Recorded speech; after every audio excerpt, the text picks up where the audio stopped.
What is going on, you guys? The Springboks have finished off one of their best years ever with a exclamation point, and that's really an understatement. Just take a look at the score here.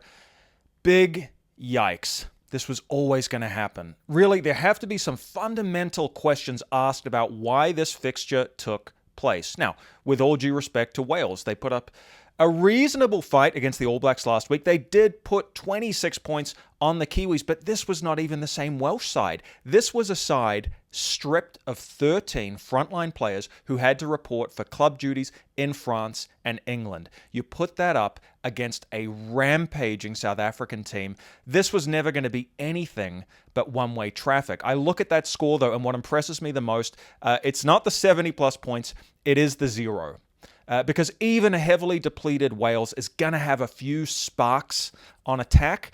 They could not get really, not only over the try line of the South Africans, they could barely get into the 22. Whereas you look at the statistics, the overwhelming fact of this game was that basically every single time the South Africans got into that Welsh 22, points materialized. They were clinical, they were ruthless. And once again, their scrum set the platform. That has been the story of 2025. I can say that now because all of the Boks games are over. It's done. The season's over. 2 losses. The Boks scrum is the number one weapon in world rugby. I'm not saying it's South Africa's number one weapon, which it is. I am saying in world rugby, that is the most lethal weapon that any team possesses. And until teams can start getting parity or let's say a prayer, dominate the Boks scrum, there's going to be a lot more misery ahead for other international sides. Now, there was a very nasty incident at the end of this game. I'm going to get to that in a minute. I know you want to hear about that. But guys, I'm not even going to go through my usual game recap. It is simply pointless. This was a processional of tries built off an overwhelming set-piece dominance from the South Africans. The Red Dragon conceded 11 tries. Listen, this is the largest loss ever on Welsh soil. Let that sink in. The biggest ever loss in Wales. That's the magnitude of this defeat. At halftime, it was 28-0. You saw tries to Ethan Hooker, Jasper Wiese, Morne Vandenberg, who had a good outing at scrum half. I know a lot of you wanted to see him get some game time. Obviously, Cobus Reinach, Grant Williams have sort of dominated more, but man, Vandenberg's showing that he can do what the others do. He's got a nice little running, jinking game, good distribution, reasonable kicking game. I mean, he has really come to the fore on this too. A nice find for building that depth in the South African halfback ranks. There was also a try to Steenkamp up front. So, 28-0, just a tsunami of points, and it got even worse in the second half as the Welsh fatigued more. Wilco Louw, Andre Esterhuizen, Ran Noordkeer, Canan Moody, they all scored, and Sacha Feinberg-Mngomezulu, who was easily my pick for the best number 10 of the year internationally. Well, he helped himself to a double. This guy is just a try-scoring machine. Clearly, if he stays fit and in form, I think he's going to be the guy wearing the number 10 jersey at the 2027 Rugby World Cup. Although the way Rassie plays it now, he picks horses for courses. That's the level of depth he has. He can pick out of SFM, Marnie Lebok, or Andre Pollard, depending on what's required. SFM also kicked 18 points, I want to say, which meant, I mean, he's really padded his stats nicely with this game. Another 28 points. He is just surging up the point-scoring record list. Not the first time Wales has been held to 0. France actually did do it in the Six Nations earlier this year, so it was the second time. But still, that is pretty impressive. Like I said, the 0 probably means a little bit more even than the 73. But look, it just kind of felt like boys against men. And, what was interesting was even though the South Africans lost a few players of their own who had to leave the squad, you could say this wasn't the A-list Boks team. They have such depth that there was more in the way of caps on the Springbok bench than in the starting Welsh team. And what we saw in this game was something I can't recall seeing, maybe once or twice. The entire 8 on the bench were emptied. You've heard of the bomb squad. This was the NUKE squad. Okay, the pine got emptied in one fell swoop. Can you imagine being an exhausted Welshman already just being suffocated on the scoreboard? You look over and here are 8 brutes running onto the field fresh legs, wanting to make a statement. That's the stuff of nightmares if you're an international rugby player. And it was pretty interesting. Just shows, Rassie happy to do tactical innovations and try things out. He's got balls. Look, he knew that it was extremely unlikely this was going to be anything but a heavy Springbok win.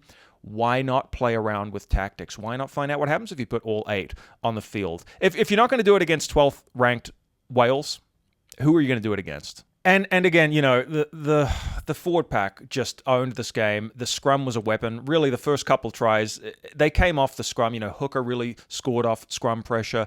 Steenkamp easily got over. That was off set-piece pressure. So we can talk all day about the potency of the South African backs. We know about that now. The secret is out. With Tony Brown running the show as attack coach, these guys can run. They can get into space. They can play an expansive game. But everything starts with that scrum. And like I said at the beginning, I want to labor this point here. I want to drive this home. Until someone can counter that scrum or even just get parity with it, get ready for more Springbok wins. You might not want to hear that if you're not a Springbok fan, but that is the way it's going. So it is up to the other forward packs in the world to muscle up, get their technique better, match this behemoth. And I'll tell you what, the All Blacks playing the Springboks 4 times next year, that is now a big work on, because the scrum has looked great for the All Blacks all year, pretty much, until they played South Africa. Then we said, okay, there's a big gulf here, even now. So they've got their work cut out for them. By the way, did I mention that Wales got 2 yellow cards in the second half? That certainly didn't help. But who are some standouts for South Africa? I think you have to look at Damian Willemse at the back. The interesting thing with him is he a 12? Is he a 15?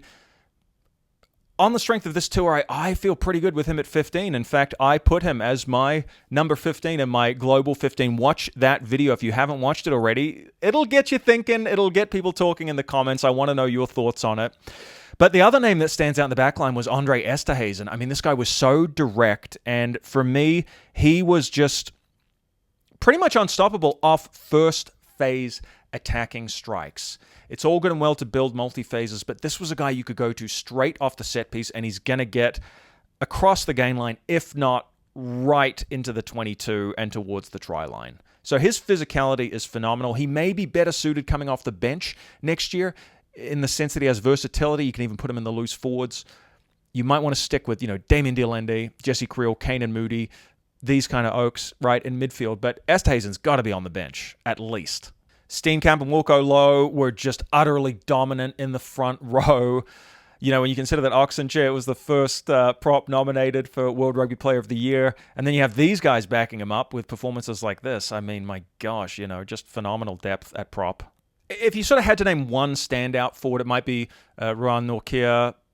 I mean, pretty much indomitable at line-out time, good leadership, kept a cool head, tempers frayed at the end, and he certainly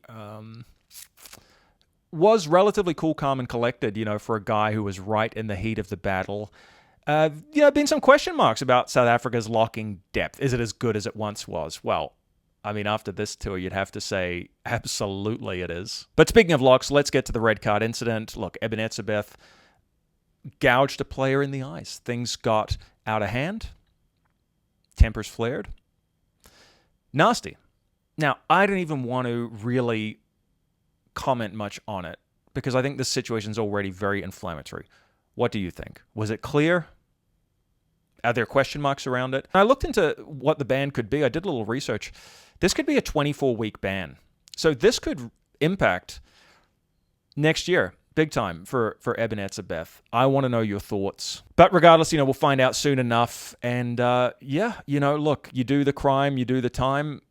Could be a little bit of a long spell on the sidelines for Eben, unless there are mitigating circumstances. And if there are, I'd love to hear them in the comments. All right, guys, I'm going to be back soon to break down the season for the All Blacks and the Springboks, give my final grades. I'm about to head to Australia. It's my birthday, December 16th, but I'm having a little R&R in Las Vegas this week. No, that's not Paris behind me. It's the Vegas replica of the Eiffel Tower.